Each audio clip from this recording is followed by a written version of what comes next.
Bueno, avanza la mañana, pasan 15 minutos de las 9 y ya está con nosotros el diputado colorado Walter Berry, quien presentó un proyecto de ley para sancionar de forma penal el maltrato animal. Hemos visto en los últimos meses un montón de casos, incluso en incremento. En Empalme Olmos, un vecino que mató a machetazos al perro de otro hombre.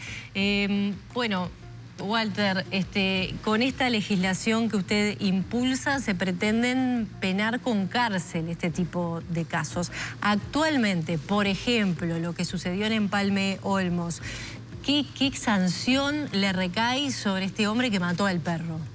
Bueno, buen día, gracias por invitarme. Pero después de la noticia de lo que hizo esta persona con sus padres y su hermano, no, es tremendo. Todo es posible con los animales, porque digo, si un ser humano puede hacer eso con sus progenitores. O muchas veces comienza con animales. O muchas veces. Y luego... Exactamente. Eso está también demostrado en el mundo, no en Uruguay solamente, que quien ejerce violencia contra los animales de pequeño termina siendo violento con seres humanos más tarde. Y además a veces ejerce violencia sobre los animales para causar daño al ser humano. Bueno, esa es una de las cosas que tipificamos en el proyecto de ley, en la modificación del 288.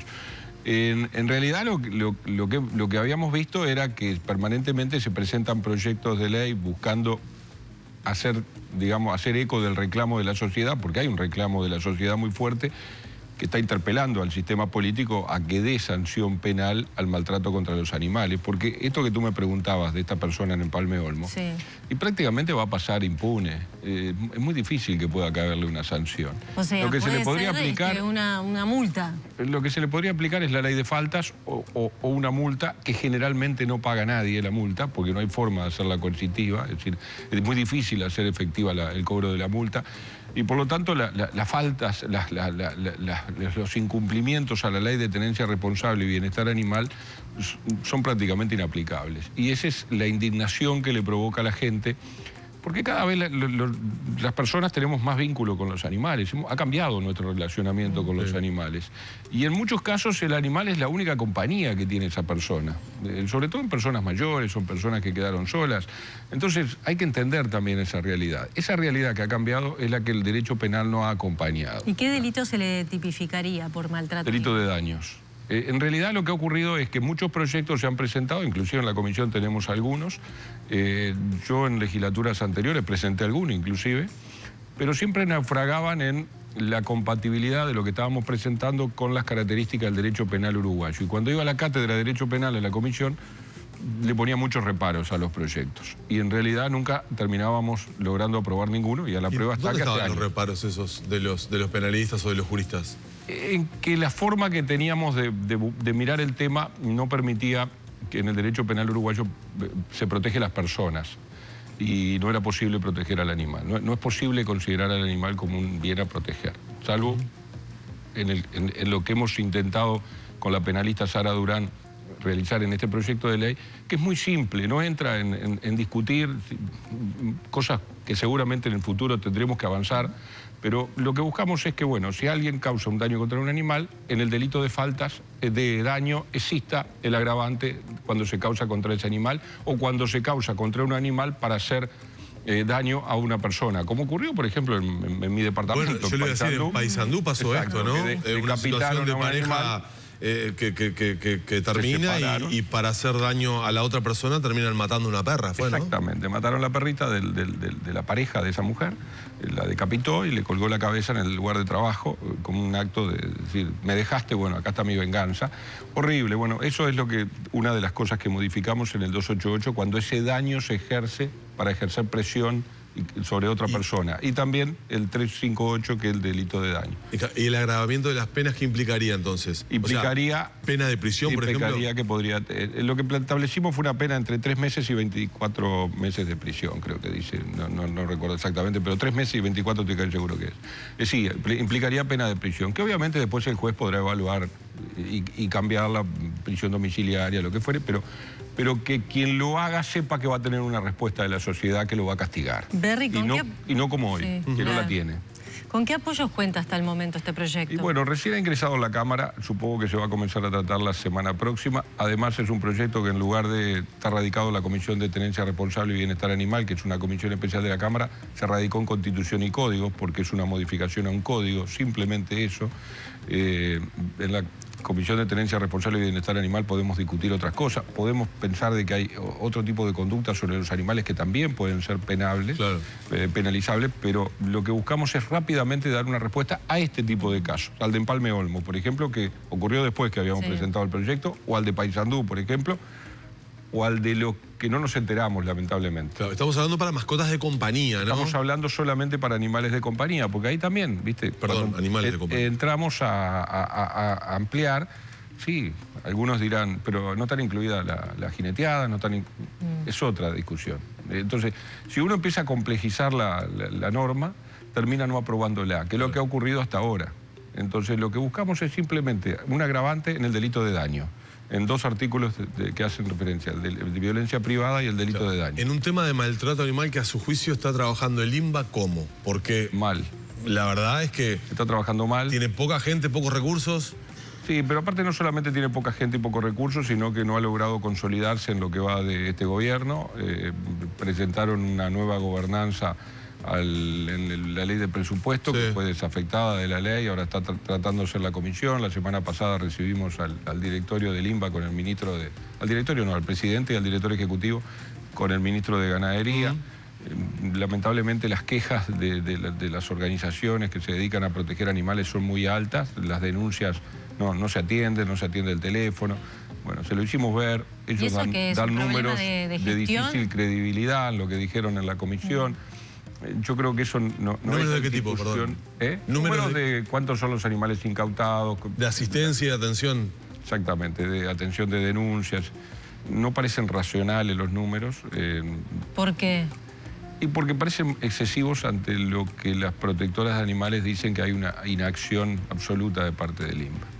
O sea, ellos dicen que se interviene en determinado número de denuncias y usted no cree que sea así, que sea esa cantidad. Yo creo que no es así. Yo creo que no es así, o están contabilizando otras cosas que no tienen que ver con el INBA o que fueron hechas en periodo anterior, por ejemplo. ¿Y por dónde podría venir ese cambio para que el INBA tenga más fuerza? A ver, ellos proponen un cambio institucional que puede ser, desde el punto de vista de lo que es la estructura del Estado, puede tener lógica. Es decir, todos los institutos que dependen del Ministerio de Ganadería son personas públicas de derecho privado, el INAL, el INAC, INACE, INAC, todo.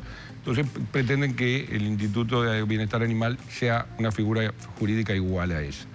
Lo cual, desde el punto de vista orgánico, parece razonable. El problema es de dónde salen los recursos. Los otros institutos tienen una financiación importante y se pueden financiar. En este caso, el soporte de línea es el Ministerio de Ganadería. El soporte en veterinarios, el soporte en lo que implica el mantenimiento de los vehículos, el soporte de lo que implica la sede de línea del INBA con sus funcionarios. Es decir, hay una serie de funcionamiento, cosas de funcionamiento que si no se le da una financiación fuera de lo que es la única fuente de financiación, que es la tasa que tienen sobre la venta de alimentos para mascotas, que fue creada en el gobierno anterior, en la LUC, y que además le transformamos el INBA en ese instituto que hoy es, y que funcionó y funcionó muy bien. Había allí una presidenta del directorio y un director ejecutivo que funcionaron muy bien. Hoy no está ocurriendo eso, lamentablemente. O sea que sería bueno una descentralización del INBA. Bueno, descentralización existe a través de las intendencias, que no todas apoyan con la misma fuerza y las mismas ganas que otras, ¿no? Hay algunas que apoyan mucho y hay algunas que no apoyan tanto. Eso ocurre siempre. Esa es la descentralización del INBA. El INBA trabaja con las intendencias. En otro orden de temas, sí, también está trabajando en proyectos de los precios de frontera. ¿Cómo viene evolucionando el tema? Ahora tenemos, justamente voy para el Parlamento, va el ministro de Economía a la Comisión de Hacienda integrada con la Comisión de Frontera, Comisión Especial de Frontera, donde estamos todos los departamentos, todos los diputados de todos los departamentos de frontera con Argentina. Hay otra que es con la frontera con Brasil. Y bueno, son realidades distintas. La realidad de la frontera son realidades distintas porque las fronteras son distintas. En la frontera con Brasil, en la mayoría de los casos, es terrestre. En la frontera con Argentina son a través de puentes. Por lo tanto, hay una diferencia. Lo que también es cierto es que las diferencias cambiarias son gigantescas. Y por más que se diga que hay una diferencia de un 40%, todos sabemos que en algunos productos la diferencia es mayor. Y que muchas veces, cuando uno cruza, no cruzan a comprar artículos de primera necesidad, no cruza el más necesitado, cruzan personas que en realidad podrían comprar las cosas en Uruguay un poco más caro, pero eso es inevitable y por lo tanto, si no se comprende esa realidad, mirando los números fríos, dirá al ministro de Economía, no le corresponde que se le apliquen medidas paliativas.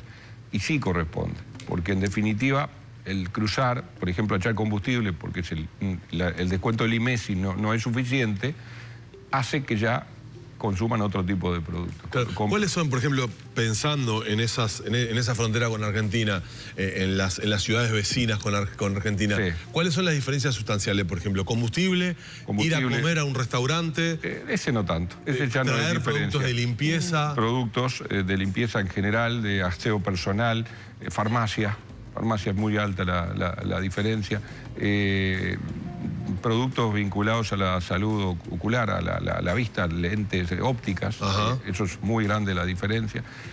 Digo cosas que comentan, ¿no? Digo que los que van, todos saben que es de consumo masivo. Este fue un fin de semana. Pero básicamente la combustible y los productos del supermercado son el gran anclaje al otro lado, digamos. Fue un fin de semana largo para los argentinos. Para Argentina. Y llegaron muchos argentinos. Nuestro compañero Daniel Rojas, compañero de Subrayado, hacía algunas entrevistas allí en el Puente General San Martín, y los visitantes decían como que no había tanta diferencia de precios. No, lo que pasa es que, primero, los que ingresan por los puentes no se quedan en las ciudades del litoral, vienen para el este. Sí, siguen para el este. Entonces, obviamente que es gente que tiene un poder adquisitivo mayor, que puede absorber diferencias, y que venía muy golpeado de temporada anterior, donde la diferencia llegó a ser más del 100%. Entonces, cualquier baja le parece significativa, pero en realidad existen diferencias. ¿Y por qué no se están aplicando el paquete de medidas decretado por el gobierno ahí en la frontera? A ver, esa es la discusión que tendremos con el ministro de Economía en un ratito. Es muy atinada la pregunta. En realidad, el gobierno lo que ha hecho es reglamentar la ley para la frontera con Brasil. Bien. Y ha puesto en práctica algunas de esas medidas, que son básicamente 3 medidas. No lo ha hecho con la frontera con Argentina, y por eso queremos dialogar con el ministro de Economía para hacerle ver la realidad de la frontera con Argentina. En realidad las medidas son 3. De rebaja de IVA, exoneración de impuestos de importación para una canasta básica, la del IVA también es para una canasta básica, de 12, 14 productos, y contratación de personal sin pagar aportes patronales por un determinado tiempo para los comercios establecidos en un área de influencia, digamos, de la frontera. Yo creo que son paliativos que no van a detener, obviamente, ni parar el contrabando, ni el cruce de los uruguayos, ni a Argentina, ni a Brasil, pero son paliativos que pueden dinamizar la región. Lo mismo ocurría con la tarjeta Brown Recompensa, que el Banco República, como Banco de Desarrollo, como Banco País, había instrumentado una serie de descuentos en determinados días para determinados productos que había aumentado las ventas en el comercio de la frontera. Comercio muy golpeado, ¿no? Muy golpeado, porque basta cruzar, yo le invito a que manden un móvil al otro lado los fines de semana para que vean los miles de autos que están llenando las ciudades argentinas, los supermercados, las farmacias, los restaurantes, es impresionante realmente. Diputado, ¿le quería preguntar otra cosa sobre este tema? No. Es difícil la realidad de la frontera. Claro, el tema es que ese propio habitante de Fraiventos, de Paysandú, de Salto, que cruza, termina haciendo un daño a su propia comunidad, en definitiva. Pero no lo percibe. No se valora eso quería preguntarle. No hay una percepción de eso. No lo percibimos como tal, porque el vivir en la frontera nos da esa sensación de que, bueno, que es lo mismo de un lado que del otro. Claro. Yo no los juzgo, la verdad. No creo que sea por ahí. Creo que es tratando de dinamizar nuestras economías. Y la economía la dinamizamos con este tipo de medidas. No vamos a evitar eso, no vamos a lograr emparejar los precios, pero vamos a lograr que se dinamice más nuestras economías locales y los comercios trabajen más. Y sobre todo en un momento donde es una zafra para muchos comercios, ¿no? Claro, igual está un poco mejor a la diferencia cambiaria que teníamos antes, ¿no? Sin duda, en nuestro gobierno tuvimos diferencias de hasta 300% en algún momento, lo cual era imposible. Cualquier medida que pudieras tomar no iba a ser suficiente jamás. Bueno, le quería preguntar también sobre el presupuesto. Se aprobó en general, ahora en el Senado, va a discusión artículo por artículo y después vuelve a diputado. ¿Cómo valora las reasignaciones que se lograron? Bueno, las reasignaciones para la educación siempre son buenas, más en un presupuesto que había dado muy poquito a la educación, ¿no? Y que los propios gremios de la educación lo estaban ya tildando del peor presupuesto educativo en los últimos 30 años. Ojalá se puedan lograr las reasignaciones que colmen las expectativas de los gremios de la educación. Veremos qué es lo que sale del Senado. Ahora empieza en realidad la parte buena. Hasta ahora lo que sabemos son las reasignaciones en educación. Veremos que en las otras modificaciones que estaban sobre la mesa, qué acuerdos se logran y cómo llega a diputados ese proyecto. Lo que parece claro es que no hay riesgo de que el presupuesto no se apruebe, creo que... Eso iba a decir. Eso no se va a quedar sin presupuestos el país. No lo veo, no está en nuestro espíritu, además. Digo, en el Senado el Frente Amplio tiene la mayoría, pero tiene que volver a diputados ante los cambios, el Partido Colorado ha demostrado muy buena voluntad, el Partido Nacional también, pero yo hablo de mi partido. En diputados hubo unos cuantos diputados que lo votaron y en el Senado hoy dos senadores lo están votando, Bordaberry y Viera, porque es parte de lo que decidimos, bueno, que cada uno lo votara a su leal saber entender. Berry, usted estuvo con el tema de la planta de hidrógeno verde que se pretende instalar allí sobre la costa argentina en Paysandú. Es un gran proyecto, por suerte, antes de ayer me enteré de que le habían dado la autorización ambiental de localización, lo cual termina la discusión con Argentina, porque había un discurso ambiguo y contradictorio de parte del gobierno de que sí, de que no, pero que lo vemos que se pueden realojar, y eso generaba incertidumbre en Paysandú, por lo menos. Impactos positivos. Bueno, está llegando el gobernador de Entre Ríos. Puede escalar. Toda esa barra de Colón está llegando para tener una reunión con Luet, quien en la jornada de hoy. El gobernador no, el canciller argentino. A ver, el gobernador de Entre Ríos. El ministro de Ambiente firmó hace unos días la autorización ambiental de localización, por lo cual la empresa pasa a la etapa siguiente, que es la autorización de impacto ambiental, el estudio de impacto ambiental. Y el proyecto sigue avanzando. Yo creo que es un gran proyecto que se instala en el interior más profundo del Uruguay, donde no es fácil lograr captar inversiones. Se logran captar este tipo de inversiones, las pasteras, por ejemplo, las plantas de celulosa, o este tipo de combustibles, que no caprichosamente se instalan en Paysandú porque les interesa mirar la costa del río Uruguay, porque les gusta, no. Se instalan allí porque es una zona donde los vientos y soles son muy buenos, la complementariedad de ambos hace que tengan un factor de planta importante para poder producir hidrógeno con energía renovable. Y a partir del hidrógeno, con el CO2 de Alur, que aporta el 30 y algo % del CO2 necesario, el resto lo tienen que comprar a otros proveedores, bueno, se logra por procesos químicos llegar a un combustible verde que tiene mercado. Y si no tuviera mercado no estarían pensando en una inversión de esa magnitud. Y ojalá vinieran muchos más. Tenemos condiciones como para abarcar muchos más. La pregunta iba enfocada a que usted no se imagina una escalada de cruce diplomático a nivel de ambos países. No me la imagino. Como llegamos en su momento con Botnia, ¿no? Pero no me la imagino porque además Argentina tiene un gobierno bien distinto, de todo punto de vista. Porque además creo que el ejemplo de Botnia, hoy UPM, les debería haber alcanzado a Argentina para darse cuenta de que tienen de vecino a un país en serio, que independientemente de quién gobierne, cumplimos las normas y que lo que le vamos a exigir son las normas ambientales, los estándares ambientales más exigentes. Yo confío mucho en los técnicos de la Dinama. Confié cuando estaba en el Ministerio de Industria y me trancaban muchas veces, nos trancaban muchas veces, con razones. Y confío hoy que estoy en la oposición. Entonces, yo estoy de acuerdo con lo que está llegando adelante el gobierno. A veces me preocupan los mensajes contradictorios, por ejemplo. Por eso digo que este anuncio de la autorización ambiental de localización termina la discusión si la planta se va a hacer ahí o no. La planta se va a hacer ahí, ya está. El gobierno le dio la autorización. Ahora vendrán las otras etapas, pero es una tranquilidad. Para Paysandú es una tranquilidad. Imagínese el impacto, usted me preguntaba recién y no le contesté. Sí. Imagínese el impacto de la construcción de una inversión de entre 4 y 6 mil millones de dólares en una ciudad de 100.000 habitantes. En la región. Impresionante. Impresionante. Es más grande, es la inversión más grande de la historia del Uruguay. Es más grande que las plantas de celulosa. Entonces, claro que tiene un impacto. Y para una ciudad que tiene una zona, no solamente Paysandú, también lo tiene Fray Bento, también lo tiene Salto, los niveles de desocupación más altos y la precariedad laboral más alta y la informalidad. Entonces, claro que es importante. ¿Cómo no la vamos a defender? Sin duda es un tema muy interesante para poder seguir conversando. También no a cualquier precio también, digo, porque a veces puedo parecer demasiado defensor de eso. Cumpliendo las normas, como que es lo que está haciendo ahora. Diputado colorado Walter Berry, un placer haberlo recibido. Gracias a ustedes y a las órdenes.